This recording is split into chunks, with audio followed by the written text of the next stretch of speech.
to bring on someone who many of you are very familiar with. I wanted to bring someone on who I keep in contact with, even though we don't hear him here anymore. I want to know what he's up to, what he's doing, and get his thoughts on a multitude of things. It's no one other than Tony Page. Tony, welcome back to the Fan, man. How are you? I'm doing fine, JR. What's happening?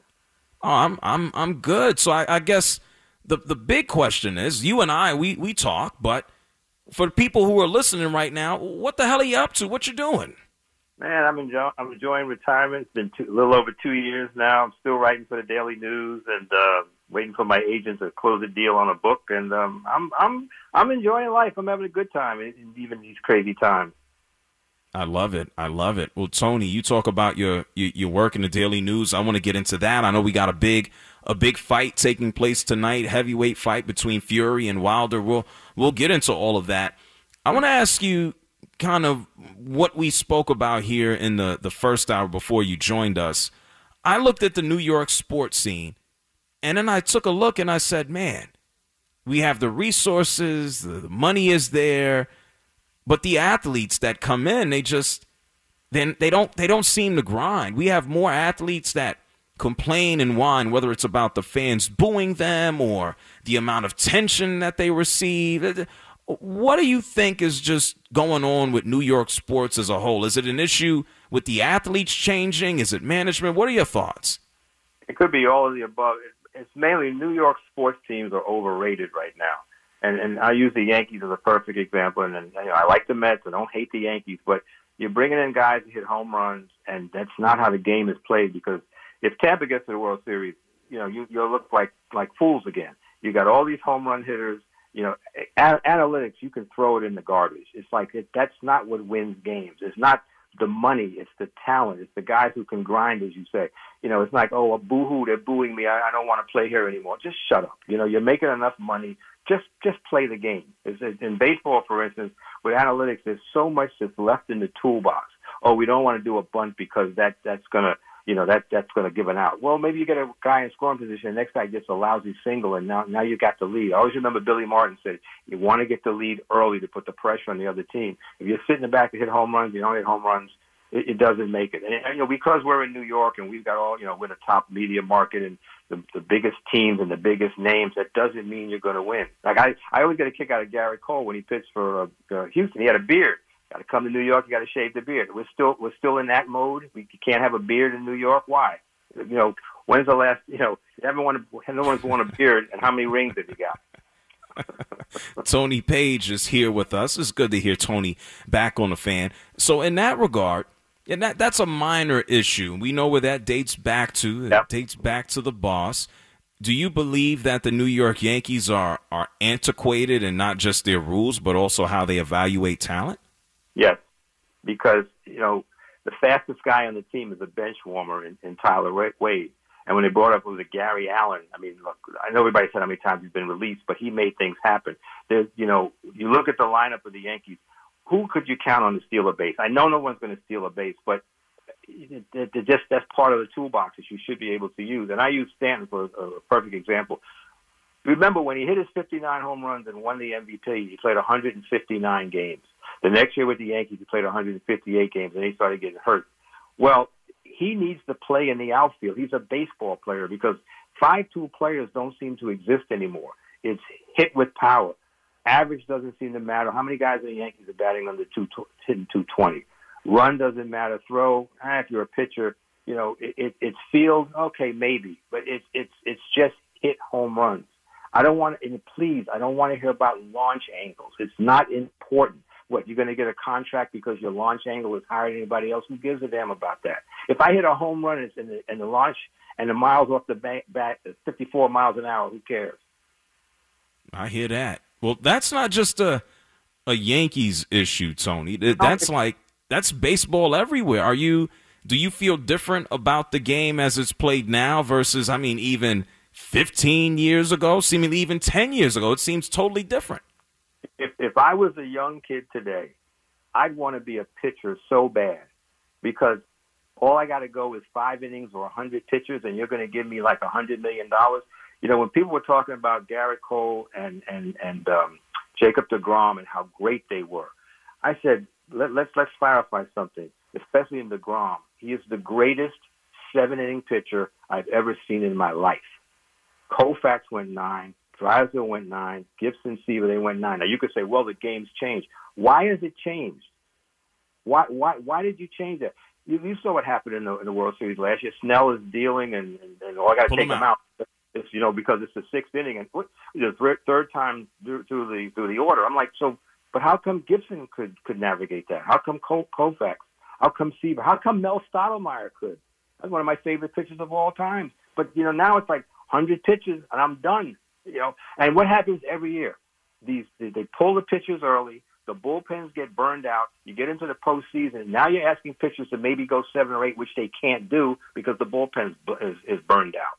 It happens over and over. So these smart analytic guys, how come you can't figure it out? That what you're doing is, I know the game's changed, but there's things in the past you could still use. Yeah, it sucks. That's the best way to put it. Tony Page is back with us, joining us on The Fan.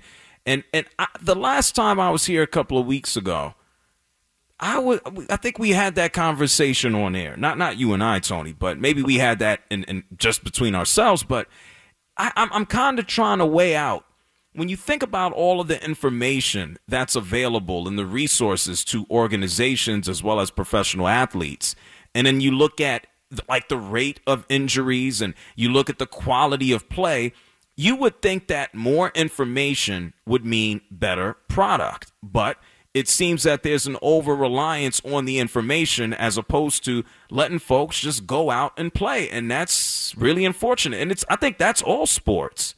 You bring up a point. I'm just bringing up a memory. And I'm going to use myself as an example. When I was playing sandlot ball, which I guess is travel ball now, it's 14 or 15 or whatever, and we were playing a team, we're a South Bronx team. We're playing a team from Co-op City. We were 5-0. They were 5-0. We get to the ballpark. They got their mothers, their brothers, their grandpas. They got the chairs, the coolers, and it's just us from the South Bronx. So I turned to the team. I said, we're both 5-0. Anybody know anything about these guys? Nope. Anybody know anything about the pitcher? Nope. Well, let's just go beat them. And that's what we did. It's like now, it's like, if I see one more shift, you give me 9 Rod Carews, I'll win a championship every year. Because he's gonna bunt, he's gonna hit the ball all over the field. There's no shifting. As soon as I see guys shift, start bunting. Because if you're saying, well, we're paying you to hit home runs, well, okay, you bunt and get on. Maybe the next guy hits a 2-run homer instead of a solo shot. Maybe the 2 guys in a row bunt, the next guy hits a 3-run homer. Yeah, nobody thinks like that. It's like, no, we can't have them bunt. I said, why not? There's nobody on the left side of the diamond. Yeah, no, it's bad, and this actually hurts the game in the long run. Like Major League Baseball, they can make money hand over fist right now with their television contracts, etc. But the lack of excitement, the all or nothing style, it's already not conducive to a younger audience. And so I think baseball, it's selling itself out. I may love it. I don't love the way the game looks right now, but they certainly sell themselves out. I still, I love the game. I sit there and I watch it all the time. But I think of the Yankees, what Cashman has done is he's built a team that is going to make a lot of money during the regular season. It's going to be a lot of excitement, and then they're just not built to go to the last mile. It's almost like a rabbit in track. The guy that goes out real fast to set the tone and then falls off the track because he can't go any faster. They're just not set up. They're not a postseason team. From ALCS to ALDS to wild card to what, 500? What's next? Yeah, well, I certainly hope that they can make some adjustments. It's as obvious can be, especially with the similar core, especially with the bats over the past several years. Tony Page is back with us right here on The Fan. That's on the baseball side, Tony. I know you're still writing for the New York Daily News, and what was the last article that you put together? It was a couple of days ago, right? Yeah, today's paper on Adam Karnacki. He's fighting on the undercard tonight. I did a piece on him 18 months ago, and he was fighting a guy named Robert Helenius. If he beats him, he's in line to get a title shot. Well, he got knocked out. Now he's getting a rematch, and he might be back in title contention. So we'll see how he does. Nice kid, but he was winning the first 2 rounds, and then he got caught, and that was it. So you got to be careful. You got to make adjustments, and he brings a lot of people to. He's Polish. He brings a lot of fans to the arena. So he'd love to fight in the Garden again, or for some championship fight. But let's see what happens tonight. Tons. I remember seeing him. It might have been 2018. I saw him fight live at the Barclays Center. And you talk about the Polish contingency. It just seemed like the entire country was there. Yeah, he's like Andrew Galata without the attitude. Because he's a real nice guy and real nice guy. Boxers are, people think, oh, they're mean and crazy. But no, they're nice guys. And I think he fought. I forgot who he fought, but it was I think they threw the most punches ever in a heavyweight fight. They just went back and forth. Not surprising. I can also agree with you. Fighters are some of the nicest professional athletes that I've ever met, and I'm happy to have a lot of relationships with current fighters and retired guys. And they're some of the nicest, most approachable dudes. You can get caught up in, like tonight, we got Fury and we have Deontay Wilder. This is going to be their third fight. And the way that they talk trash, like you can sense and see the dislike as they promote the fight, and at the end they might give each other daps or hugs or whatever the case might be. But sometimes, we get some real vitriol going. You look at some of the things that's said, they're yelling about each other's mothers last night before the weigh-in. I'm like, okay, can we get to the fight? I used to tell a friend of mine who covered the pay-per-view industry, is there any way I can just pay for the main event when the bell starts? I don't want to hear, this is what kills besides the fact there's too many champions and they don't fight each other. Like you said, okay, it's almost like it's scripted. What time do you want me to talk about his mama? What time is he going to push me? What time do they have to hold me back? It's like, I don't care. I'm not interested. You want to talk about his mother? I'm turning it off. And as much as people are, I guess, talking about, I am not buying the fight. I don't need to see it. Oh, Tony Page is here with us on the fan. You're not interested in this heavyweight trilogy between Wilder and Fury? Why, Tony? I'll tell you why. I did a piece for the Daily News on Fury before the first fight, and then it was a draw, and the next fight, Wilder gets knocked out, and what Wilder said after the fight just threw me, where he blamed the Mark Breland, who I've known Mark Breland since before he won a gold medal in '84. 5-time Golden Gloves champ. Yeah. All the years I've done broadcasts for the Golden Gloves on Madison Square Garden Network, he was always a guest every once in a while. And he's one of the nicest, quiet-spoken guys. Gold medal winner, 2-time welterweight champion. He's Deontay Wilder's trainer. And I get to vote as a member of the Boxing Writers. They get to vote for Fighter of the Year and Trainer of the Year and the Hall of Fame and all that. And I put Mark's name down as Trainer of the Year because even though Wilder lost, he saved that boy's life because Fury was going to kill him. And I hope tonight that Fury gets knocked out. I'm hoping that Fury knocks him out in one round so there's no punishment.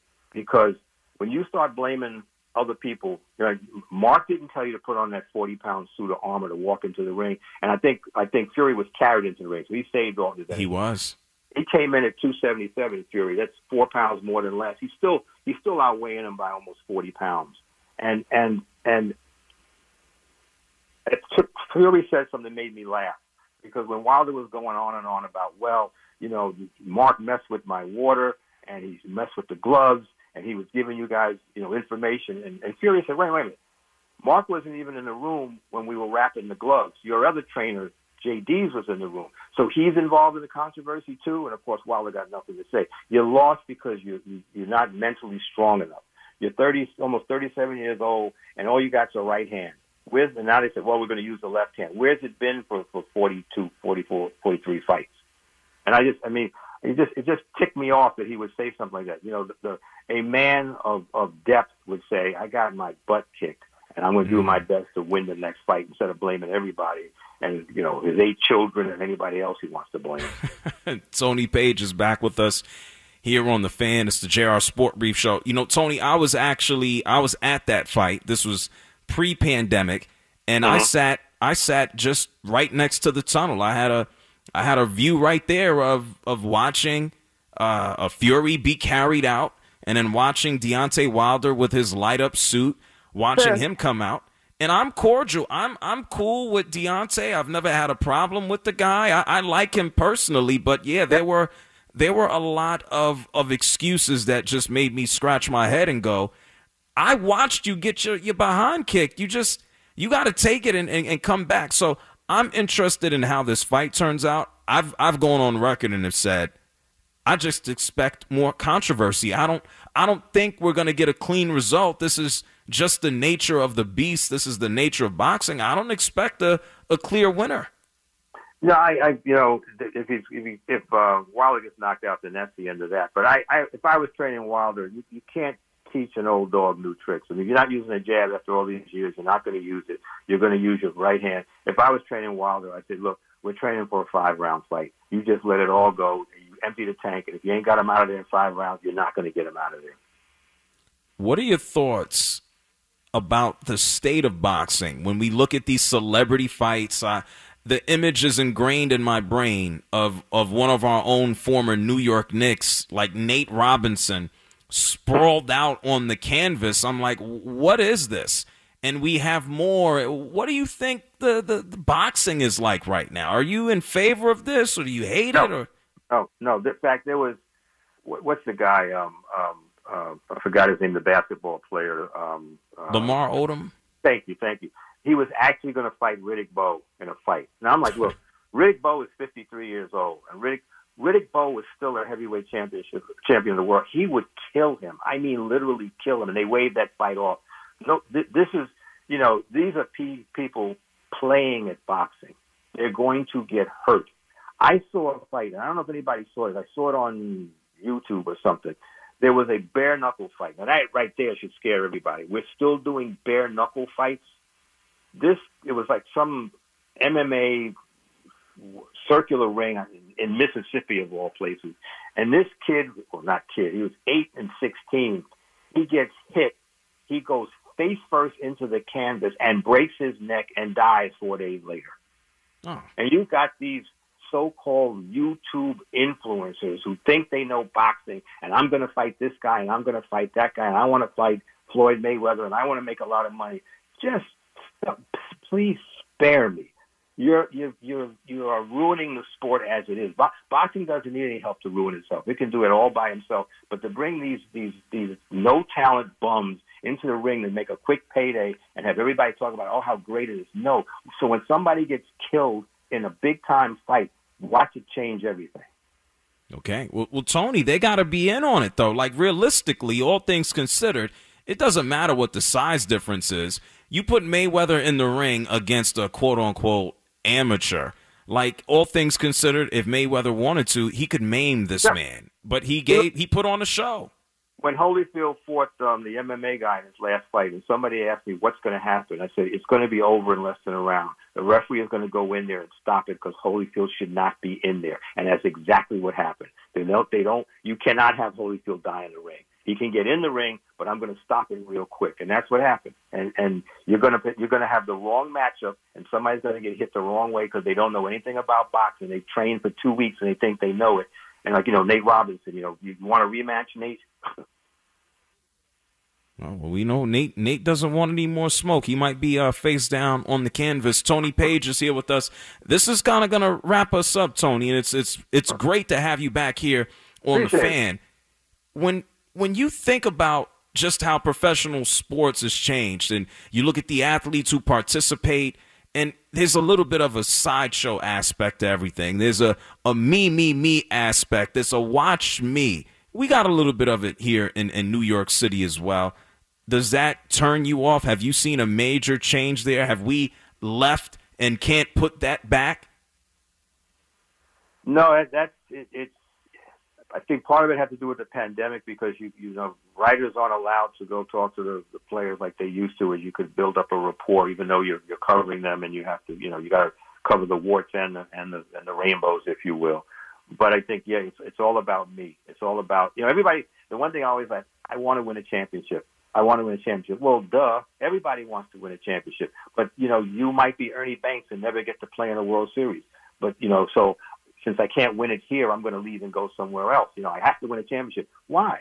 Barkley didn't win a championship. A lot of guys don't win championships. But don't give me that I have to win a championship. Well, I have to be rich, but I'm not going to be rich and I'm worrying about it. But it's always, social media and how do I get my brand? Everybody's a brand now, and like, well, can can you hit 250 at least before you start? Is that asking too much? Hey, they throw so much money at them. It's just like they can hire a graphic designer to give them a logo. They can hire a camera person. Boom, they're a walking brand now. Absolutely. You see the commercials for the iPhones, and now you can make movies. Now everybody's going to be Spike Lee or I don't know, Francis Ford Coppola. Yeah, no, it's iPhone tech. Hey, technology, it's moved people along. Tony, it's been a pleasure having you here. I'm getting a lot of tweets and messages. People are happy to hear from you on the radio right now. Five Tool Show tweets me, and he's like, "Oh man, legendary Tony Page with the analysis." And people miss you, man. Tony, what words do you have to all of the listeners here on The Fan? You know, it's been a minute. I miss the fans, but I don't miss the job. I'm fine. I had a good run. I just would tell the callers, you know, the way you act is a reflection on your parents.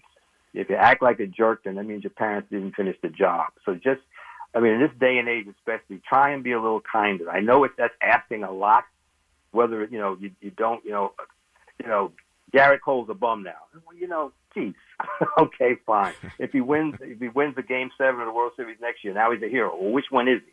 It's like, you know, just take a step back before you know, hit the send button on something you're going to say, which is a little off color, you know? Yeah, well, John Gruden, it's about 10, 11 years too late for John Gruden to learn that. He hit his send button, and now he might have to pay for it. We'll see. Yeah, we'll keep an eye on that one. Yeah, John Gruden, who gave him email. Let me tell you, man, I just want to say before we go, I appreciate you having me on. Just whatever I can do to help, and I hope you have a long and successful career there, because I know you could handle it, and whether it's during the day or whatever, I think you'd be tremendous for the fan, and they could use you.